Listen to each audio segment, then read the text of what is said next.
মাননীয় সংসদ সদস্য, আপনি যে প্রশ্নটি করেছেন তার জন্য আপনাকে আন্তরিকভাবে ধন্যবাদ। মাননীয় সদস্য মীর আহমদ বিন কাসেম, ঢাকা 14।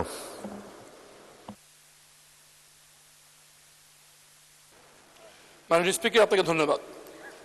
বহুল প্রচারিত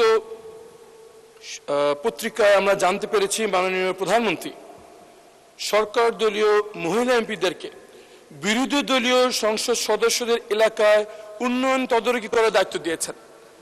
এই সাথে আরো বলা হয়েছে এসব উন্নয়নে ডিও লেটার ইস্যু করতে পারবেন সরকার দলীয় মহিলা এমপিগণ। এই তথ্য থেকে আমাদের মধ্যে এই বিভ্রান্ত সৃষ্টি হচ্ছে যে এই কাজ কি তাদেরকে এই জন্য দেওয়া হচ্ছে যাতে আমরা যারা বিরোধী দলীয় এমপি আছি আমাদের এলাকায় উন্নয়ন কর্মকাণ্ডে আমাদের কোনো হাত থাকবে না, এটা নিশ্চিত করার জন্য কি এই নির্দেশ দেওয়া হচ্ছে কিনা দয়া করে মাননীয় প্রধানমন্ত্রী আমাদের সামনে পরিষ্কার করবেন। মাননীয় প্রধানমন্ত্রী। মাননীয় স্পিকার, ধন্যবাদ। মাননীয় সংসদ সদস্য, আপনি যে প্রশ্নটি করেছেন তার জন্য আপনাকে আন্তরিকভাবে ধন্যবাদ।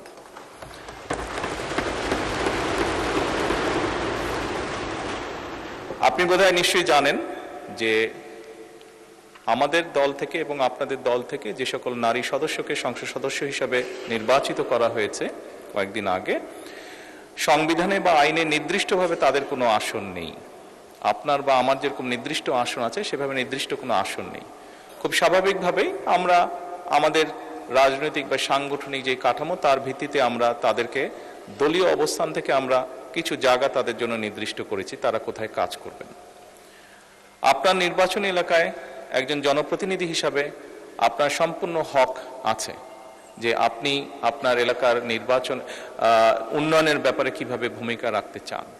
যেহেতু এই সংসদ এই নারী নেতৃবৃন্দকে বা নারী সংসদ সদস্যদেরকে নির্বাচিত করেছে, খুব স্বাভাবিকভাবেই তাদেরও একই রকম ভাবে হক আছে।